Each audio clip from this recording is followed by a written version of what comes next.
11월 14일 월요일 하나님께서 이 시간 주시는 말씀은 창세기 47장 1절에서 12절 말씀입니다. 창세기 47장 1절에서 12절 말씀. 요셉이 바로에게 가서 고하여 이르되 내 아버지와 내 형들과 그들의 양과 소와 모든 소유가 가나안 땅에서 와서 고센 땅에 있나이다 하고 그 형들 중 5명을 택하여 바로에게 보이니 바로가 요셉의 형들에게 묻고 너희 생업이 무엇이냐? 그들이 바로에게 대답하되 종들은 목자이온데 우리와 선조가 다 그러하니이다 하고 그들이 바로에게 고하되 가나안 땅에 기근이 심하여 종들의 양떼를 칠 곳이 없기로 종들이 이곳에 거류하고자 왔사오니 원하건대 종들로 고센 땅에 살게 하소서. 바로가 요셉에게 말하여 이르되 내 아버지와 형들이 내게 왔은즉 애굽 땅이 내 앞에 있으니 땅의 좋은 곳에서 내 아버지와 내 형들이 거주하게 하되 그들이 고센 땅에 거주하고 그들 중에 능력 있는 자가 있거든 그들로 내 가축을 관리하게 하라. 요셉이 자기 아버지 야곱을 인도하여 바로 앞에 서게 하니 야곱이 바로에게 축복하매 바로가 야곱에게 묻되 내 나이가 얼마냐? 야곱이 바로에게 아뢰되 내가 내 나그네의 길에 세월이 130년이니이다. 내 나이가 얼마 못되니 우리 조상의 나그네 길의 연조에 미치지 못하나 험악한 세월을 보내었나이다 하고 야곱이 바로에게 축복하고 그 앞에서 나오니라.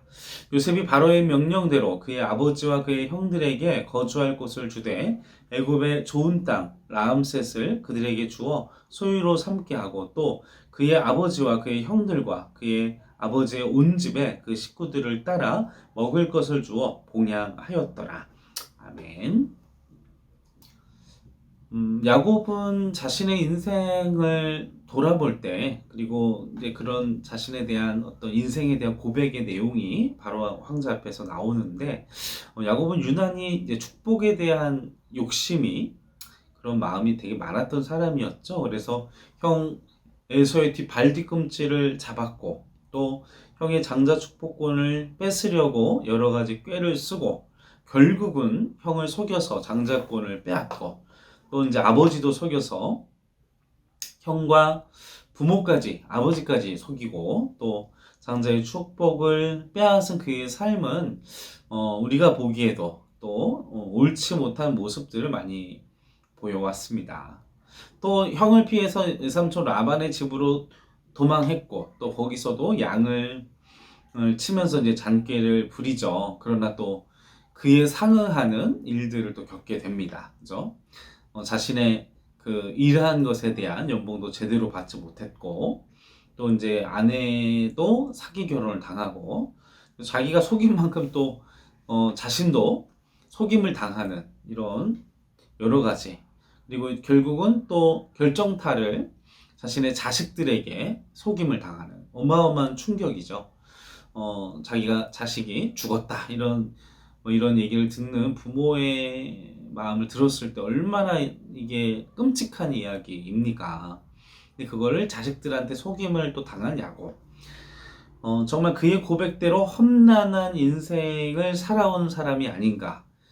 그렇게 생각해 볼 수 있습니다. 근데 어떻게 보면 우리의 모습과도 같아요. 거듭나기 전, 나 자신의 욕심, 그리고 나 중심의 사고, 그리고 나의 쾌락, 나의 즐거움, 그리고 내가 생각하는 가치, 그냥 나에게만 다 집중된 인생, 이제 그런 삶을 살았던 사람이 바로 야곱. 또 우리도 또한 그런 삶을 살고는 있지는 아니한가 그렇게 생각해 보게 됩니다.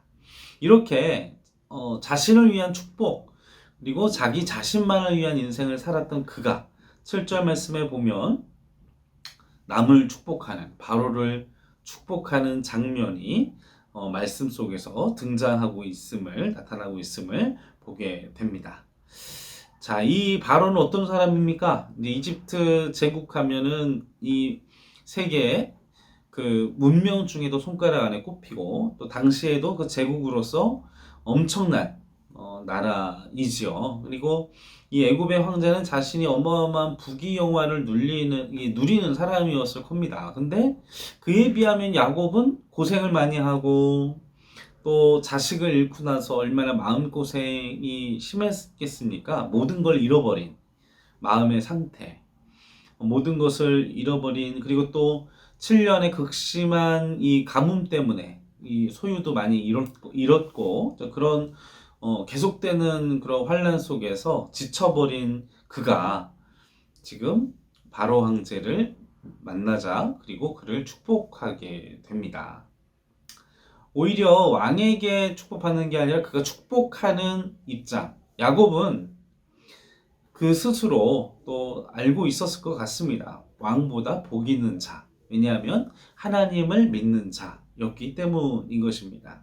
지금 이 가뭄과 또 계속되는 풍년과 이 가뭄도 어떻게 하나님께서 주관하신 일들이었기 때문에 어떤 그런 상황들 속에 또 요셉이 총리가 되고 근데 그런 것들을 보면 하나님에 대한 주권, 하나님에 대한 그런 섭리, 그리고 하나님에 대한 역사, 그리고 하나님의 사람인 야곱을 보고 그가 창조주 하나님을 아버지로 삼고 있는 자, 구원받은 하나님의 백성이기 때문에 그가 그런 축복을 할 수 있었고 그런 축복의 자리에 그가 설 수 있었지 아니하였나 생각해 보게 됩니다.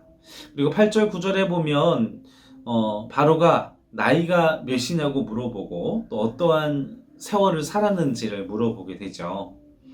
근데 그 고백을 보면 나그네 길이라고 그의 인생을 표현을 하고 있습니다. 이것은 우리에게도 마찬가지죠. 우리가 뭐 천년 만년 살 것처럼 이야기하지만 금방 20대 또 금방 40대 또 금방 70대 그리고 금방 하나님의 나라를 바라보는 나이가 되게 됩니다.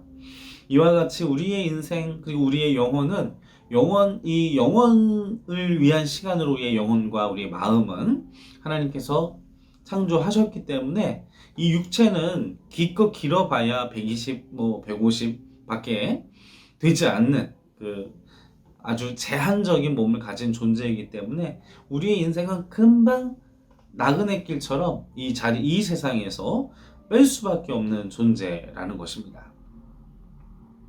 그래서 히브리서 11장 말씀에 보면 이삭과 야곱이 자신을 나그네와 같이 증거하면서 본향 하나님의 나라를 사모하며 살았다 표현을 하고 있죠. 오늘 본문 말씀 47장 10절 말씀에 야곱이 바로에게 축복하고 그 앞에서 나오니라. 왕을 축복하고 또 돌아 나오면서도 또 축복을 하는 두 번의 축복의 장면이 나오게 됩니다.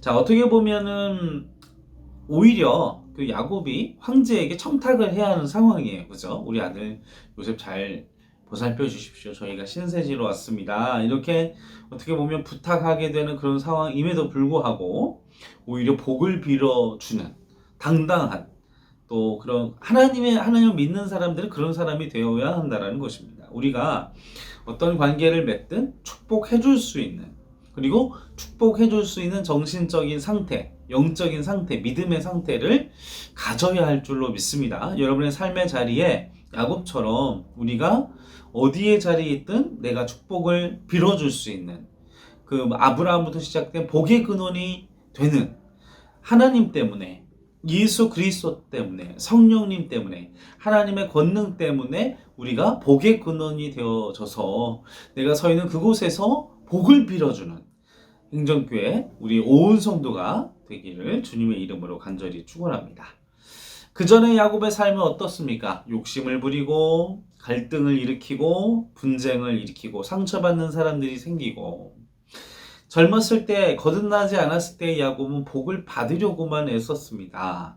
그러나 인생의 고증 많은 하나님의 연단 여러 가지 사건 사고 험악한 세월 구절에서 그렇게 보내면서 그리고 삼촌과의 그런 사건 사고들 여러 가지 일들을 겪으면서 자기중심적인 그 이기적인 사고가 깨지고 부서지고 철이 없었던 그가 이제 내가 그 험악한 세월을 사는 동안 나만을 위한 삶이 아니라 남이 잘 되기도 바라고 남을 축복할 줄도 아는 성숙한 사람이 되었다라는 것이죠.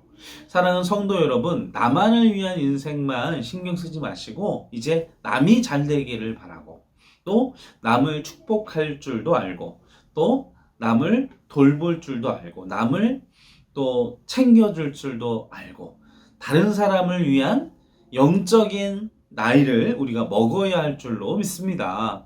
육신의 나이는요, 그냥 아무것도 하지 않아도 나이를 먹지만, 영적인 나이는요, 우리가 도전하지 않으면 영적인 나이는 절대로 먹지 않습니다. 세월이 지난다고 해서 영적으로 성숙해지지 않아요. 그러나 우리가 하나님의 훈련을 받고 끊임없이 하나님의 말씀과 하나님의 그릇과 하나님의 뜻대로 살기 위하여 몸부림치고, 내게 주신 사역, 내게 주신 봉사, 내게 주신 여러분의 직장과 일터와 가정에 하나님 나라를 세우기 위해서 몸부림을 치셔야만, 그런 도전이 있어야만 우리는 야곱처럼 험악한 세월을 샀지만 축복을 빌어줄 수 있는, 축복해줄 수 있는 영적인 사람으로 하나님께서 만들어 주실 줄로 믿습니다. 여러분 기억하십시오. 축복하는 사람이 큰 사람이에요, 여러분. 여러분, 내가 복 받으려고만 아둥바둥하고 나중심으로만 살고 또 이렇게 인생을 살면요, 그 사람은 절대로 높아질 수가 없습니다. 복을 빌어주는 사람이 높은 사람이에요. 축복을 해주는 사람이 높은 사람이에요. 축복을 위해서 돌봐주고 기도해주고 아버지의 마음, 하나님의 마음을 품은 사람이 큰 사람이에요, 성도 여러분. 아이처럼 나 이렇게 해주세요, 관심 가져주세요, 뭐 해주세요 라는 어린아이의 믿음과 신앙이 아니라, 복을 빌어줄 수 있는 든든한 어른, 든든한 영적인 야곱, 든든한 영적인 성숙한 야곱이 되는 우리 하나님의 백성, 우리 행정교회 성도 여러분들 되시기를 바랍니다. 그래서 우리가 복의 근원, 축복의 사람이 되어져야 하죠. 늘 하나님의 은혜를 누리기를 늘 도전하십시오. 말씀을 누리기를 늘 도전하십시오. 예배하는 자가 되기를 멈추지 마십시오. 그 예배와 기도와 이 시간에 이후에 기도 시간 속에서, 묵상하는 시간 속에서 하나님의 은혜를 누리고 그 은혜를 흘려보내는 복의 근원, 하나님의 복된 우리 온 성도가 되시기를 주님의 이름으로 간절히 축원합니다. 함께 기도하시겠습니다. 아버지 하나님, 나만을 위해 살았던 야곱이 이제는 복을 빌어주는 자, 하나님의 축복의 통로의 사람이 되었습니다. 저도 나만을 위해서 살았고, 또 나의 성공을 위해서만 살았고, 또 내가 칭찬받고 내가 인정받기 위해서만 살았습니다. 그러나 이제 내가 하나님의 말씀을 위하여 살고 하나님 뜻대로 살기 위하여 몸부림치고, 또 복을 빌어주는 자, 복의 근원이 된 자, 복을 누리는 자가 되어서 아버지 하나님, 하나님께서 허락하신 거룩한 축복, 거룩한 은혜를 누리는 자, 그리고 하나님의 나라와 그리고 하나님의 말씀과 또 내게 계속되는 베풀어 주시는 고난과 연단을 통해서 야곱처럼 험악한 세월을 살았으나 성숙한 믿음의 사람이 되어져서 복을 빌어줄 수 있고, 축복해 줄 수 있고, 또 축복을 빌어줄 수 있고, 또 다른 영혼을 위하여, 그들을 위하여 기도하고, 잃어버린 영혼을 위하여 축복하고, 잃어버린 영혼을 위하여 나의 삶을 희생하는 하나님의 성숙한 자녀로, 하나님의 성숙한 사명자로, 하나님께서 축복하시는 하나님의 백성으로 우리가 될 수 있도록 주여 도와주시옵소서. 감사와 찬송과 영광을 올려드리오며 우리를 구원하신 예수님의 이름으로 간절히 기도하옵나이다.